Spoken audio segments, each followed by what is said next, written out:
to me, the point of life is to let go, to just keep letting go, keep shedding, keep releasing. Like, the reason that people are so scared of grief is because we think there's nothing on the other side of it. We think that if we let our hearts break, I just encourage everyone to let your heart break open, because that's what will happen. Mm-hmm. It's going to break open, and then you're going to have more space for it. Hello, and welcome to the Connect podcast. This show is all about helping you connect to your soul's calling so you can take action on it. Because the sweetest success is a blend of discovering your purpose with the inner drive to bring it to life. I'm Sheila Botello, health coach, lifestyle entrepreneur, and mom of two, best known for my online wellness programs, mentoring, and self-love passion. Listen in for inspiring interviews, solo chats, and Q&A sessions that will move you past overwhelm towards what lights you up. Stop accepting good enough and go for your version of great in your health, business, and relationships. Let's get started. Hi, everyone. Welcome to the podcast. I am so thrilled to have a guest with me on today's episode. Miracle Laurie May is a mindfulness coach for creatives, executives, and entrepreneurs in Los Angeles, California. She first became a meditation teacher to help demystify the process for people who thought inner peace was only available to anyone who looked good in yoga gear or isolated themselves atop a mountain somewhere. She believes that meditation and the joy and clarity that comes from it is for everybody. Through her business, Have Zen Will Travel, she coaches top-level executives and solopreneurs alike, as well as teaching people all over the world, from working moms to bartenders, insurance agents, and writers, to see that their bliss is just a breath away and that they are their own miracle. She believes that each of us is the answer we're looking for, and tools like meditation and mindfulness can help us get there. In her podcast, Beauty and the Bittersweet, she aims to create a safe space for people with big hearts, curious minds, and a great sense of humor to explore the nuance and complexity of what it is to be human and to honor, love, and celebrate the divine mess that is life itself. Miracle believes that we are all perfectly imperfect, infinitely divine, and worthy of all good things. Her hope is that through her work, in whatever shape it takes, she helps people come back to their own brilliance. Equal parts goofball, guide, healer, and feeler, Miracle considers every day a gift to be celebrated and every moment an opportunity to make space for both the and the all that is life. Miracle, I am so thrilled you're here. It's been a bit of a time coming, and I'm so grateful we get to have this conversation. There's so much goodness for people to hear. Yay! Thank you, Sheila. That was really interesting to hear all that read back to me. So thank you. That was amazing. Beautiful. Yeah. Oh my goodness. And so here we are coming together to talk about this beautiful, messy, crazy, interesting, creative place that is called life. We're all on a different path of our journey. And where I love to begin with guests is for you to share what brought you to where you are now. What are some of the twists and the turns, the highlights through your story that, first of all, brought you to Los Angeles? I'm not sure if you were born there, or also what brought you into the work you're doing, like the emotional things that happened, and what brought you into mindfulness. I'm going to try to do the super abridged version for everybody. So I was born and raised in Orange County, which is just about an hour south of Los Angeles. And my parents were artists, hippies, musicians, vegetarians before it was trendy. I grew up in the Polynesian culture. I'm Filipino, Scotch, Irish, Canadian, so I've got a little bit of everything going on. My mom was a dancer on Fantasy Island. If you remember, if anyone remembers all the dancers that would greet the celebrities when they landed, my mom was one of them. So that's amazing. Yeah. So that's her and a million other things. She's a brilliant musician and entertainer. And my dad was an artist of all kinds. And they just created a really beautiful, open and nurturing environment for creativity and exploration. My name is Miracle. That is real. Again, hippie parents. Yes. I knew people would wonder about that. They probably always do, right? I think I asked that when I first met you. Yes. Yes. Fair question. Fair question. Yeah. So my dad was married and divorced twice before my mom. And so he thought he couldn't have kids. And my mom had a daughter from her previous marriage. And so he kind of adopted her and was like, this is our family and I'm cool and I love you. And it was just beautiful. And then surprise, here I come. So I was my dad's miracle baby. And then they had another girl after me and called her Angel because it was their second miracle. And she's fantastic. Oh, I love it. Yeah. So that's the vibe that I grew up in, which is fantastic. And so when I was younger, I got approached to model. I kind of came out of the womb like 5'9", just kind of tall and like looking like a grown up. So in the Polynesian world, I was dancing in the adult lines, formation, stuff like that. So I just kind of grew up fast in that way, but my goofy heart and my innocence is still essentially pretty preserved. She's taken a couple hits, but I think keeping that curiosity and playfulness and embracing the wonder that can be found in life is like really, really important to me. So that's something that's come back a little bit that I'm grateful for. So anyway, so that's what brought me to LA the first time when I was like 12 years old. And I modeled for a couple of years. My first time on a plane was to go to New York to work. And that was fantastic. My mom and I ran around like goofballs and it was a blast. And then I've always wanted to be an actor, to be honest with you. When I was 5 years old, I remember watching I Love Lucy and thinking it was the best damn thing I've ever seen. And I pointed at the TV and I said, Mom, Dad, I'm going to do that. And they're like, go for it. And so that's been my passion for most of my life. And so I had a lot of beautiful success as an actor over the years and met my husband. He's an actor. He's brilliant. And then I kind of fell into writing and producing, which has been a surprise passion of mine as well and very satisfying. And it kind of makes sense. This is why you got to stay open to life because you never know where it's going to lead you. Is when I sat down, when I was approached to write something with an actual real writer, I have a lot of reverence for real writers, especially in TV and film. But when I was paired with him, it was fascinating how easy it came to me simply because I've been reading scripts since I was like a kid. Yeah. Right. And I know as an actor, what makes me excited, what would make me interested, what would feel really good to embody and act, and as an audience member, I'm obsessed with TV and film, obviously. So as an audience member, I feel like you can see it from a non-precious point of view, if that makes sense. Like I didn't have my identity wrapped up in being a writer. So it was just play. It was like, let me just see how this goes. So that kind of sidetracked me for a little bit. And the acting, it comes and goes, to be honest. And I realized literally the other day, so it's funny you asked this question before we hopped on. This is going to sound really arrogant for those actors in town who are struggling because the struggle is real. Believe me, I know. But it almost feels like any acting part I ever got was either like literally offered to me or offered to me because they saw work in something else. And I'm not a megastar or anything, but I've worked on and off and I've had really amazing experiences working with heroes of mine, having incredible adventures, doing projects and roles that I'm proud of. I've been very, very lucky in that regard. I think what I've realized is that, we talk about this in manifestation and just spirituality and trusting source and the divine and just surrendering to the process, that what is meant for me cannot miss me. So true. Yes. Right.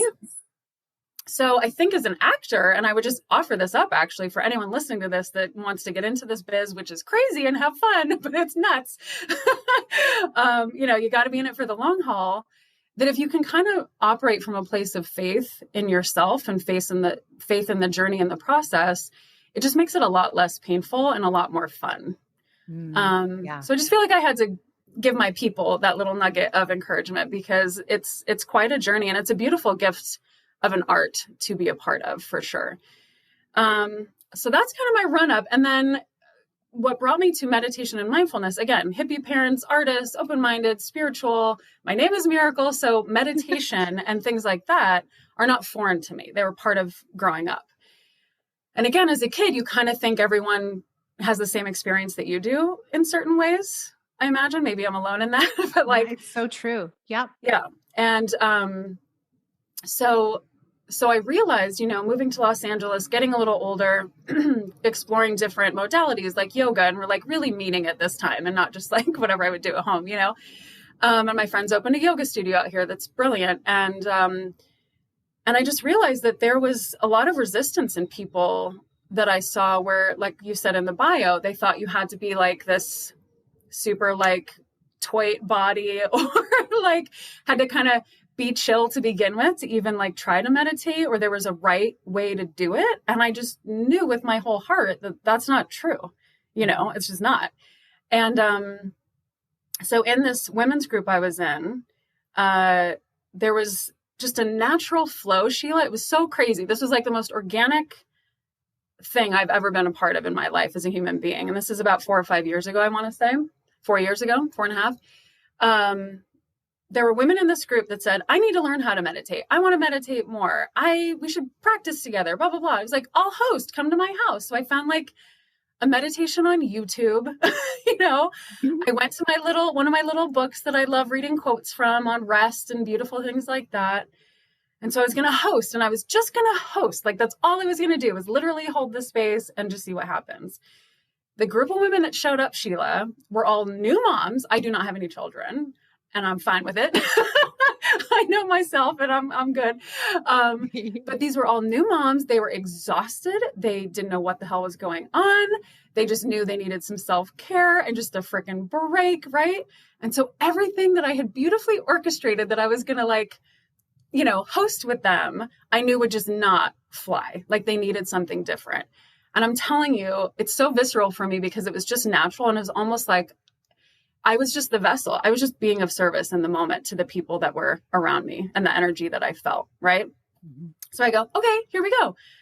And I put on some music and I led a meditation.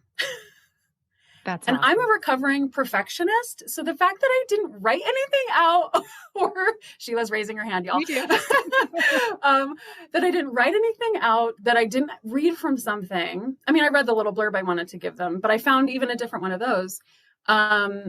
It just came, and it was a beautiful experience. And then I hosted like once a week for my entire community. And then I was like, I think there's something here, and I think people need this. And there's just so much, demystify is the word. I just wanted to make it accessible to people. It doesn't have to look like anything. So this was a really long answer. I hope it was interesting. But that's kind of what brought me here. And that phrase of like, it doesn't have to look like anything is one of my many mantras and mottos these days, because now 4.5 years later, everything is shifting again. And again, my perfectionist nature flares up, and she's like, hey girl, hey, what do you think you're doing? Like you had this path over here that you were pretty sure was it. And I'm like, yeah, but what about this? And what about my joy? And what about staying open, And so I think that has been, what led me there, and what led me to this moment is just staying open to what it's going to transform into again. And I'm very excited to see where things go from here. Wow. The power of staying open. I don't believe that, in my experience, I really don't believe we're meant to stay in one spot in our lives forever.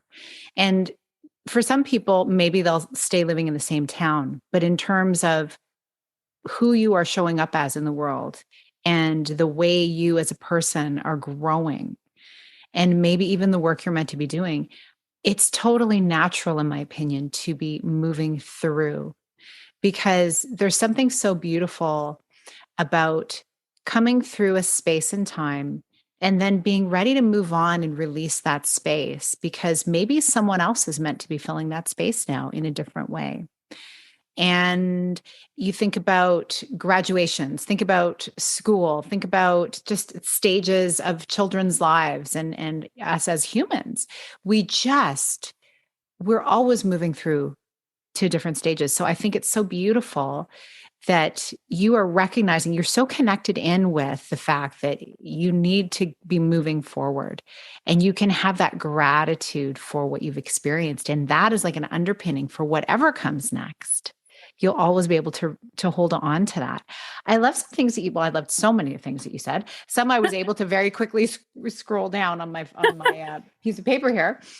Was when you were talking about getting into writing in the film world, how because it wasn't your big dream, it was something you were playing with and you were curious about, you weren't holding it as precious. And what I love about that is that I feel like that is a beautiful practice for us to take into all areas of our life, to explore, to be curious, and to not be holding so tightly to it, because that is often when the magic happens. And then if things don't manifest the way they maybe were expected, or maybe you were even thinking possibly might happen, it's okay. You're like, that's okay. I'm just practicing. Right. Right. So I love how that informed. And I'm so curious, based on what you're sharing here, do you know your human design? I am a sacral generator.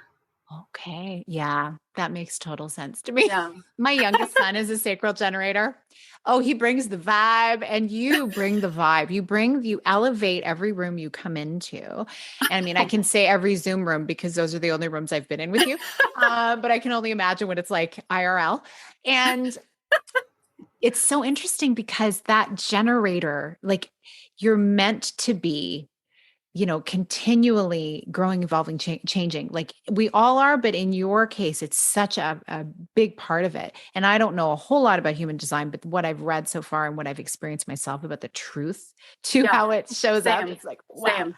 Yeah, it's mind blowing. Yeah. Oh, it's so good. And so now here you are. And I know as getting to know you a bit, in recent months, you have shared recently about going through what you call a dark night of the soul. And I would love to hear, as like, you've had this upward trajectory, things have come to you, you've been magnetizing these things to you.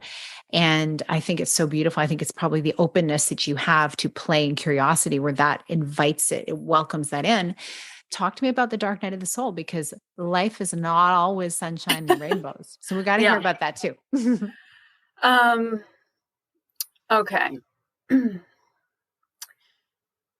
It's so funny hearing you reflect all that back to me, because I think what really maybe made me linger in it longer than I would have liked. Not that anyone is excited about their dark night of the soul or their depressive state or just a hard time of life. I think what kept me there was some serious resistance. Mm-hmm. I talk about, you brought up gratitude. I always say gratitude is the gateway to all good things. Being of service takes you out of your own bullshit. It's like, it's the minute we zoom out from me to we, and we can, and I think meditation and mindfulness gives us this broader perspective to just really see things for what they are. I tell my clients all the time now that even the heavy can be done lightly. And I think I forgot. I think it's so trendy now hearing the term like reparenting yourself and, all that. And there's so much value there. I'm not like throwing shade. I think it's amazing.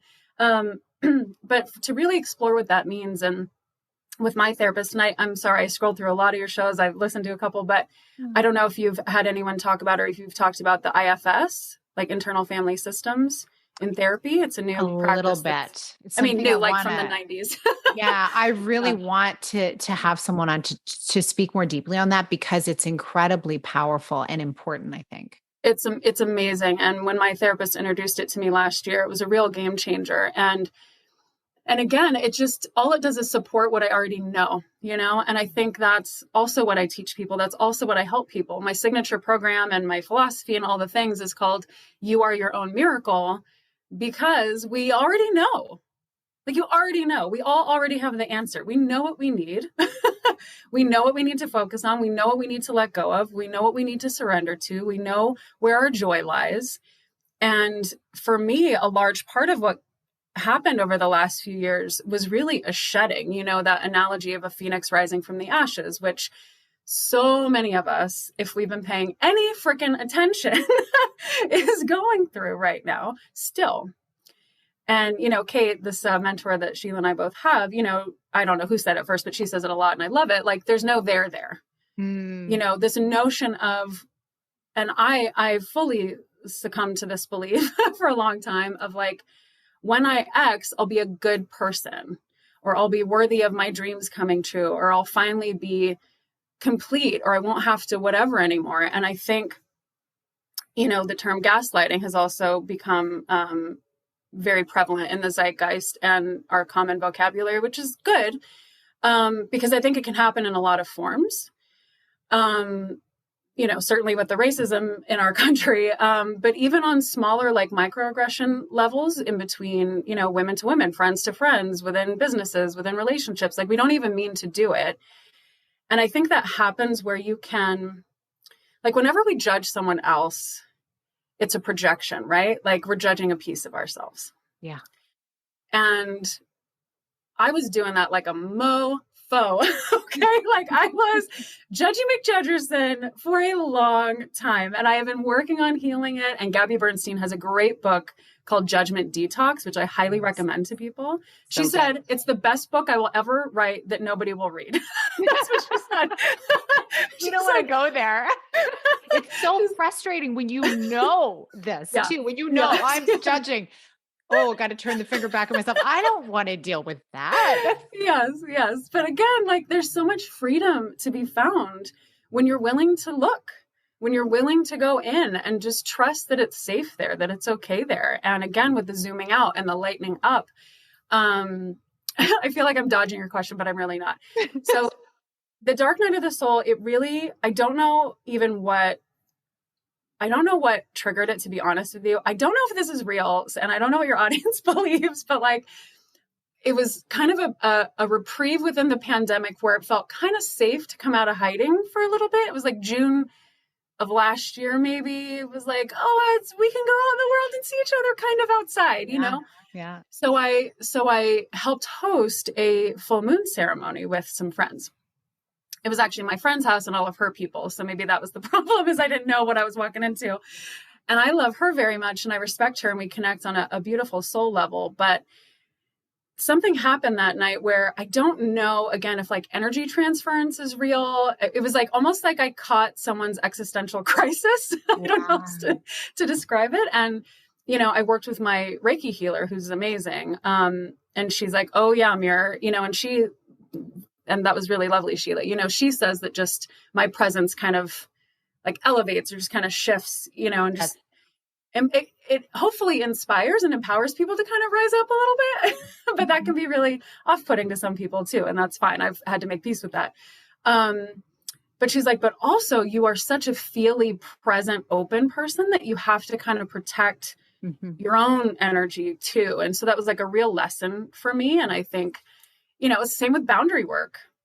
It happens on like an energetic level. It happens verbally. It happens physically. Like there are just lots of ways that we can take care of ourselves and preserve our own light and preserve our own heart and our joy, without being closed off to life. And it's a tricky dance, but I think it's one worth learning how to do. Absolutely. It's one I've definitely needed to learn as well. And I think many women may find themselves in that because of our cultural kind of being raised in this way of living and having so much kind of put on us to make everything so beautiful and lovely and safe. Yeah. So I feel like that's what started it. And I remember for my birthday, I'm a Leo, excuse me. So the full moon ceremony was in June. My birthday was August 1st. And I decided to do a session out in the park with my beautiful Reiki healer that I work with. And I was so tired, Sheila. And I remember we set out a blanket and candles. Like it was just incredible and just right out in the open. And that was kind of fun too. Just be like, you can judge all you want, but we're having a moment and it feels really amazing. Like talk about living out loud, right? It was like, we're just like doing this. And, but I showed up and I was so tired and I said, dude, I just want to rest.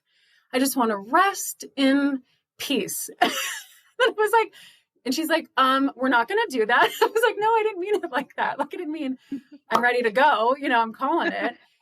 But there was like, I couldn't believe that's what came out. But like, that was the desire. It was like, I'm so tired. Mm-hmm. And I think a part of me thought that all the shedding had happened, all the dying of the ego had happened. And I had a couple moments, I think it happens in layers where it's a version of us. I turned 40 last year. So that's like a shift. And when I hit 42, I know that we rejuvenate ourselves every 7 years. So to me, like the 7-year birthdays are kind of fun to look forward to. So I know I'm still in process of dying is what it feels like. There's still pieces of me clinging on, pieces of me that need a little healing, that need a little love and attention or to be released or integrated, excuse me. And so in that session, it was really amazing to just see what it was. And I think that kind of started it. And I couldn't find my way out. And I tried, and I felt like I was being judged by someone that I deeply care about and cares about me. And I think I was so mad and sad about it that I just kept staying in the loop. Mm-hmm. Like, why doesn't she get it? And blah, blah, blah, blah, blah. And like, she's supposed to fill in the blank or whatever, instead of like, hey, this is an opportunity for me to take care of myself. Like I was missing it. Like the universe is always talking to us through other people and through the world. Yeah. So if I'm showing up, it's like going to, what's the analogy? Like going to a vegan restaurant to get a steak. Like you are not, it doesn't matter how nice you are. It doesn't matter how well you communicate, how kindly you ask, like you're not getting a steak at the vegan restaurant. Okay. Like it's not going to happen. So we can't go to get our well filled up from a place with no water. Yes.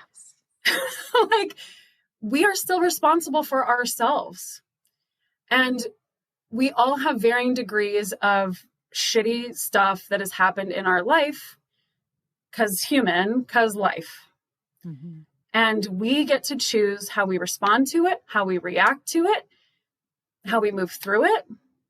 And I think I was just in the muck and mire of my feelings being hurt, my needs not getting met where I wanted them to be met, when I had like 10 other people over here who were like, hey, Mirror, like all day you can lean on me. All day I sympathize with you. All day you can just sit here and cry. And I was like, but I don't want it from you. So like, what is that? I don't know, And I think, anyway, all that to just say, I think I kept myself stuck there. And it was really, and then I got sick again. I'm just going to name it and I'm not going to be afraid. So I got COVID in December 2020.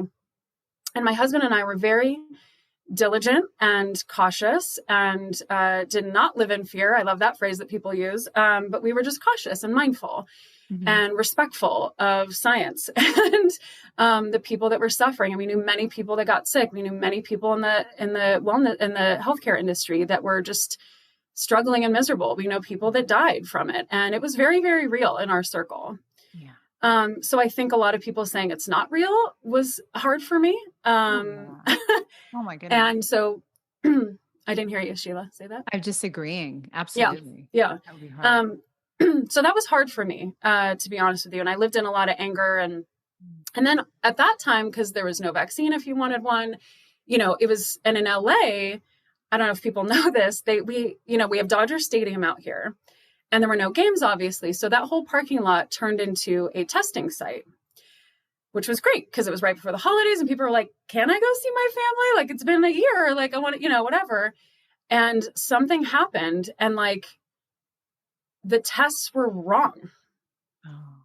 So people were getting negatives thinking they were safe when in fact they were sick and just spreading it. So at one point here in Los Angeles, I think 1 in 10 people were getting COVID. Even practicing all the things, if you just see one person outside your bubble, it was that time where those of us that were trying to do what we could, it just almost seemed inevitable for people out here. It's just a really compacted community and, blah, blah, blah. So that was really hard. Long haulers stuff is real. That made me feel really cloudy, really fatigued. Some of my words would not come back. Like the breathing was still hard. I didn't go to the hospital, but I definitely Googled at what point do you go to the hospital, And so trying to recover from that in a time where there was so much divisiveness and so much judginess and so much you're right, I'm wrong, they're good, I'm bad, us, them, like on every freaking level. I just know in my heart that's not true. you know, Yeah. that if people are operating from a place of fear or lack, it just makes you not make great decisions.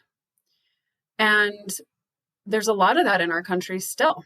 I think everything that our society struggles with comes from a place of scarcity and lack and fear, versus living in an energy of abundance and equanimity, and all things are true at the same time. And it's all like our Facebook status. Like, it's complicated. Okay. Like, yes, I it's so gray. agree. It's gray. It's both. It's messy. And so all this to say that I feel like I finally was feeling like myself again. I feel like I had made peace with my shame around getting sick. Like, I was embarrassed that I failed or something, and really it was never about me. I just didn't want to accidentally infect the kids in my life. They're just these precious little growing beings, or my mom who's in her 70s. Like, I just was really concerned about that, or my aunt, Mm-hmm. So I kind of I thought moved into an energy of forgiveness and acceptance. And I'm just going to keep pouring love on everything, because that's the answer. And the elevated part of me totally knows that. And my beautiful enlightened self is like, just love, love, love all over the place, And then a month ago, I got COVID again. And I was like, how in the hell is this possible? I'm vaxxed and boosted, still practicing a lot of precautions. I know people that have never got it. It's just like, maybe this is just my body. Maybe this is just for me. And that's the thing about life too. It doesn't happen to you. It happens for you. Yeah. And I know that can be very triggering for some people that have survived real horrendous trauma and painful stuff in their life. But I know lots of people that have and still choose to fight to come back to grace and love, forgiveness, their own joy, their own healing, so I know that it's possible. And I think what getting sick the second time did, Sheila, honestly, was pull me out of the dark night of the soul. Mm-hmm. I think getting sick, being isolated in my room until my husband eventually tested positive again, it made me really just kind of shut all the way down again and do some really big soul searching and go, okay, I can't believe I'm sharing this, but I asked Source to guide me today, and we're just going to trust that. So yeah, I literally said, I think there was a part of me that thought, and I'm not a quote unquote good person to get anything. Like, it's just kind of how I came out. I'm very I think I'm pretty thoughtful. I don't know. Some people might think I'm horrible. I don't know. People are going to judge me for all kinds of shit. But I care, I'm a caring person. I try to be considerate. I try to be thoughtful. I don't have kids because kind of everyone feels like my kid. I'm like that person, I just kind of walk around as everyone's mom. I just can't help it. So I know I'm not doing it for anything or any kind of weird motivation. It's just who I am.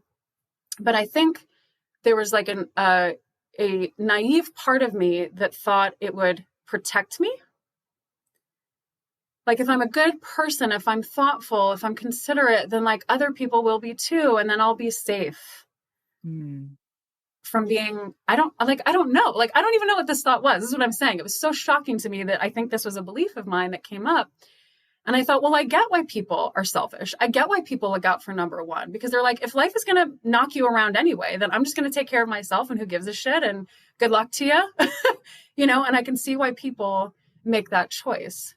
And I never fully understood it before. And I thought, well, fine. Do I want to make that choice? And I was like, no, I don't.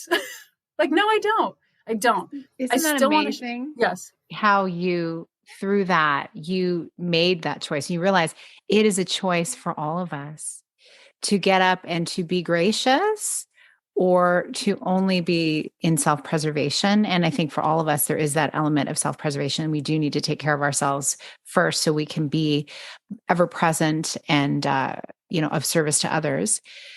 And yet it's all a choice, right? This idea of living in joy or living in fear is a choice. And I've had both experiences. And I think at the end of the day, you need to decide for yourself and know that, well, which one is really going to feel good?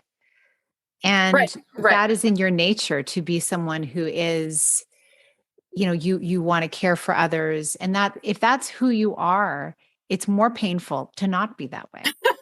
Yes, yes. But I also want to honor that the fear doesn't go away. That's part of being human Right. too. True. Mm-hmm. And I think, again, with my podcast, Beauty and the Bittersweet, with anything that I teach, it's like all of the above. All the above. All things are true at the same time. Like, humans are complicated. We can be in deep suffering and still choose joy in the moment. Or if joy feels too far, then choose like gratitude or peace or acceptance. Acceptance leads to all our liberation, I think, in a way, because, and that was the thing too, was everyone's allowed to be who they are because they're going to be anyway. And I can't control that. I can't do anything about that. And again, all I'm responsible for is me. And that's all you're responsible for. And all the listeners are responsible for. Like, we're in charge of us. And how are we going to show up and what feels the best? And to your point, like, if it feels good and is not causing harm to others, it's probably the right choice in any given moment. And staying open to that and staying curious with that. And, but I think,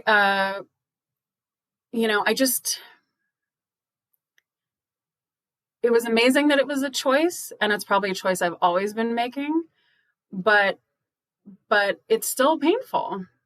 It's still painful to know that life will keep knocking you on your ass. And we touched on grief before we hopped on. And I think that's part of what led me down this path was my dad was sick and then passed he was sick for a while and then passed about 4.5 years ago. And my therapist said, when someone or something leaves or comes to an end, it's to make space for something else. And I was like, screw you. I'd rather have my dad back. I was like, what kind of advice is that? That's garbage. Get out of here. But she was absolutely right. Yeah. She was absolutely right. And it made space for me and my sisters and my mom to all show up differently for ourselves and each other, because it does kind of create a void. And excuse me, it's the same when we kind of release these beliefs that aren't serving us anymore. It creates space for something new to come in, a better belief, right? A better, like, more exciting or hopeful or something that just feels better to focus on. I feel like I went on so many tangents, girl, but there you go. It's so good. Yeah.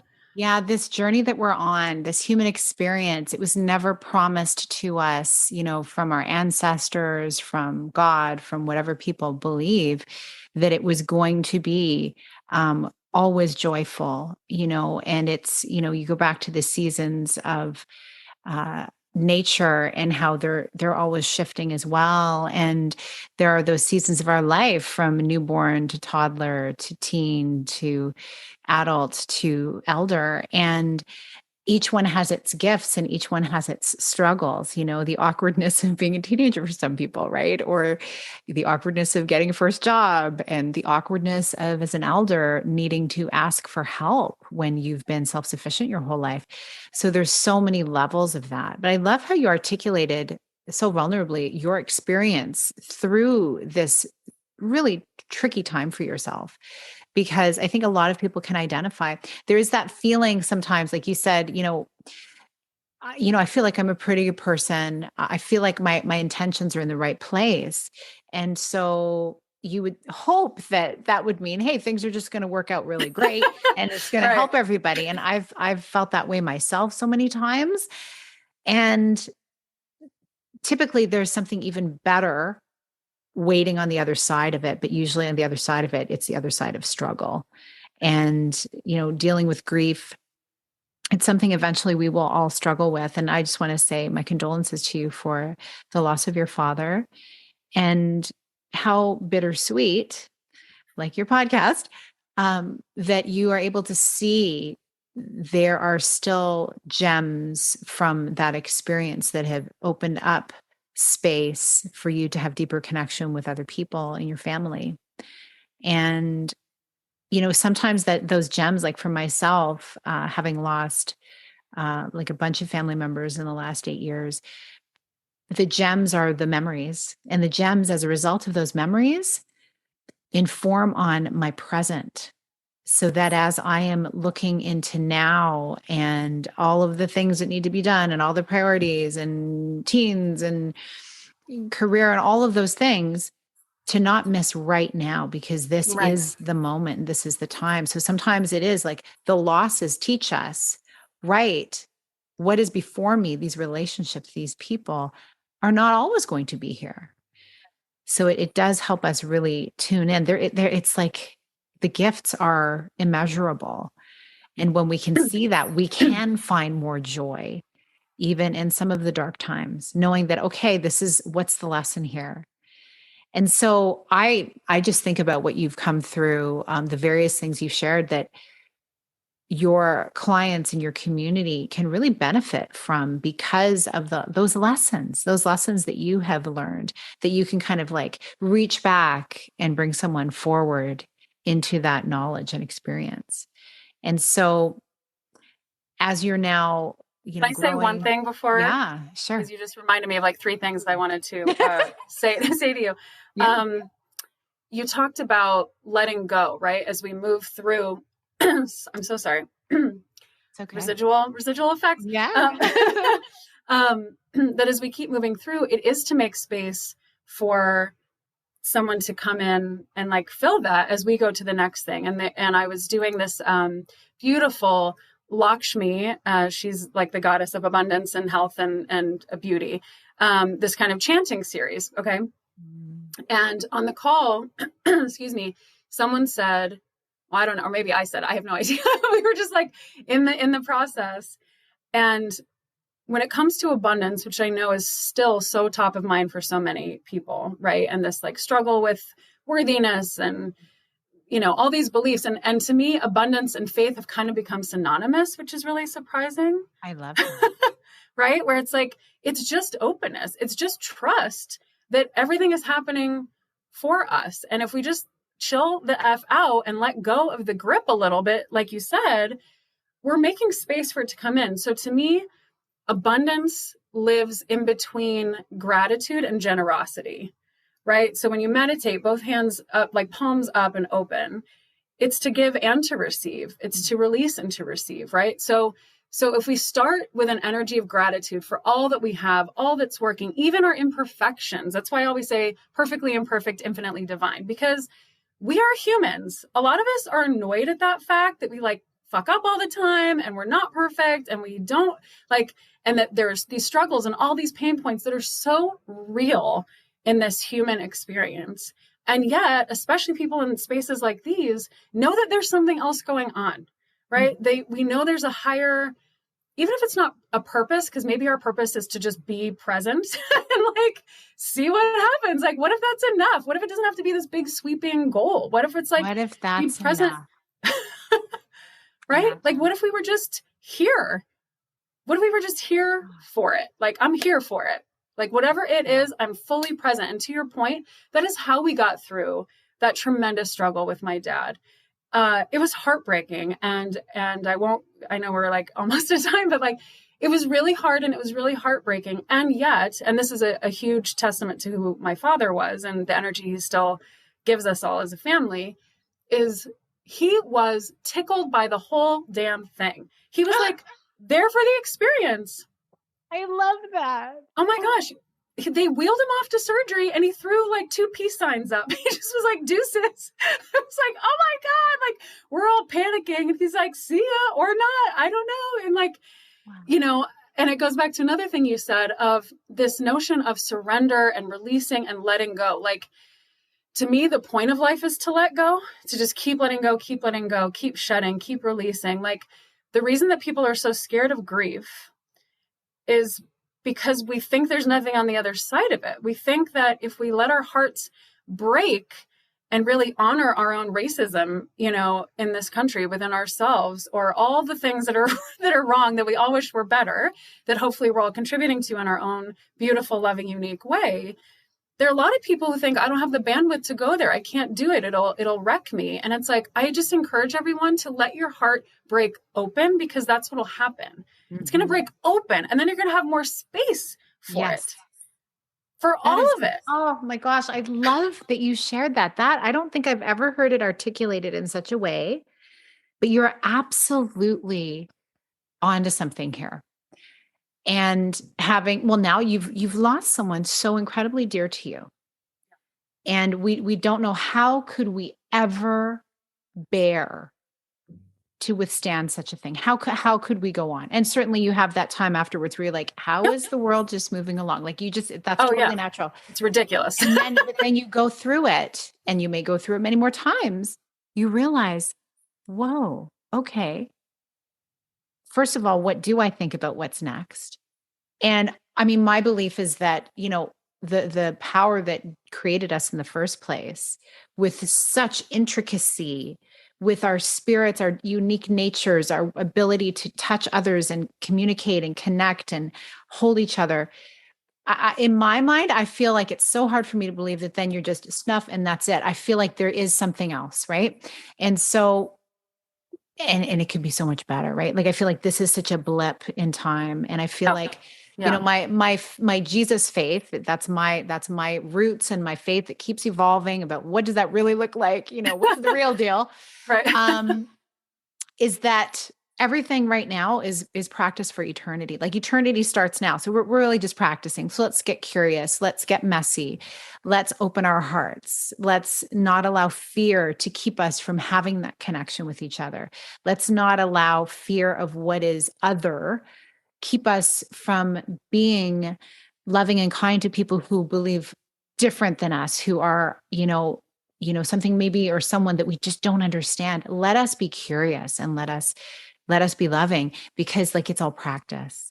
And having walked through the end of life for a few people in my family, like, you're right, you crack open. Yeah. And you realize, okay, wow, we are resilient. We can do this. And now we can guide others into the idea of not needing to be afraid. Yeah. Because we're all going to end up there at some point. Like, we're all, nobody is going to, stay on in this human form forever. Yeah. And so when we really look at that, imagine, well, what do we want our life to look like? How do we really want to feel? Let's really make it count. Yeah.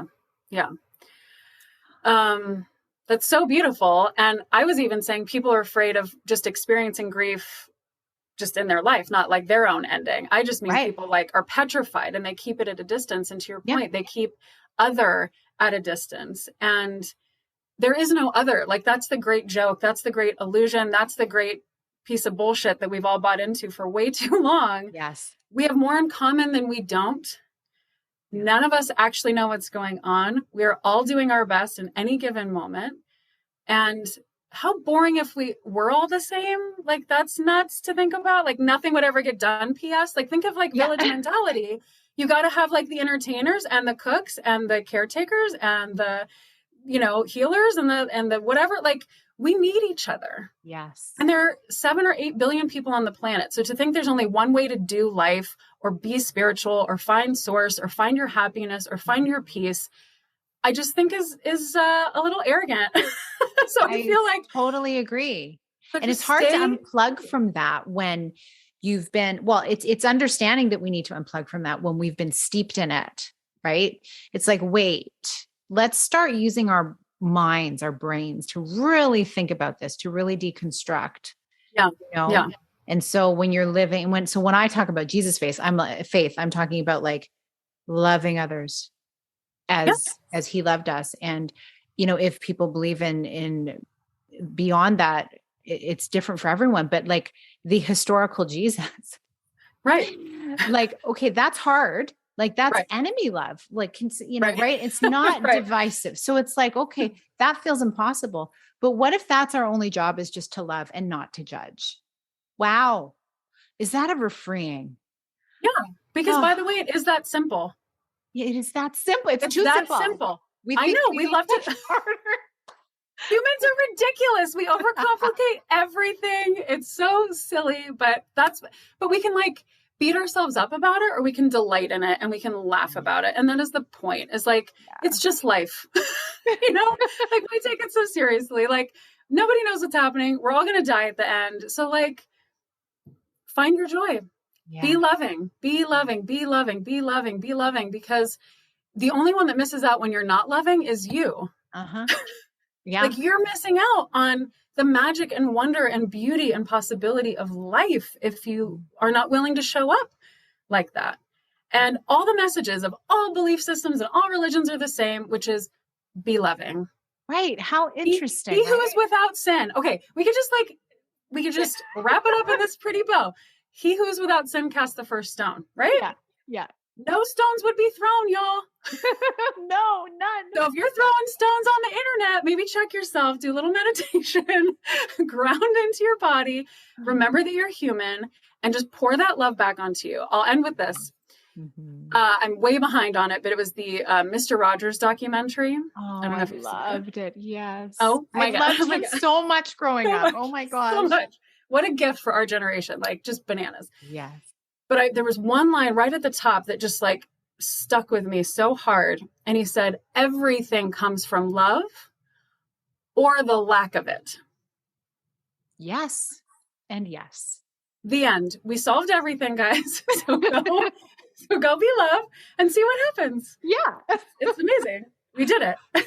Oh, miracle. I can only imagine how long our dinner conversation would be to get together in real life.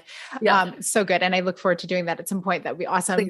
Please. I'm so grateful for you. And I'm grateful for the vulnerability that you share and also the audacious joy that lives within you simultaneously, the both and. And I'm so grateful for the work that you're doing because in sharing the way that we can move forward in our lives and we can take care of ourselves and we don't have to be afraid of having to look any certain way. It's so incredibly beautiful and powerful. And I'm thrilled that your podcast is going to be airing, or has it started airing already? I have no idea when this recording will be out in the world, but it'll be up and running for sure by then. Yeah. So the trailer's out now for sure in May when we're recording this. And then I'll have 2 episodes a week. So Mondays will just be mindful morsels. So it's like a 10-minute little, here's some goodies for the week. Here's a good mindset for you. Like here's a little moment to just breathe and connect. And then on Fridays, I do Q&A Friday. So you can submit through my website if you have like a topic you want me to talk about or a question you want some coaching on, and I'll answer those on Fridays. I love that so much. And I will make sure that I link your podcast, your website so how people can see how they can work with you. And here you are in this new season. I'm celebrating it with you. And I'm looking forward to following the journey into this next era of miracle. We'll see what happens. Oh, thank you for being here. For having me, Sheila. You're so lovely. And it's really an honor. And I'm glad we finally did it. It's perfect timing as always. Yes. Perfect timing as always. Well, everyone, thank you so much for listening. And if you loved this episode, which I know you did, please share it. Share it to your stories, share it with a friend, text it to someone, because we all can use some encouragement to know that this human journey we're on that can seem incredibly out of control at times, that we're all on the same roller coaster together. So thank you for listening, and we'll see you on another episode. Big blessings. Thank you so much for being here with me on the Connect podcast. If you like this episode, please share it with someone you think would enjoy it. Also, if you head over to iTunes to leave a review, I'd be so grateful. Let us know what your favorite parts were and what you'd like to hear more of. It will help us have a greater impact, elevating many more people to grow and succeed together. See you next time.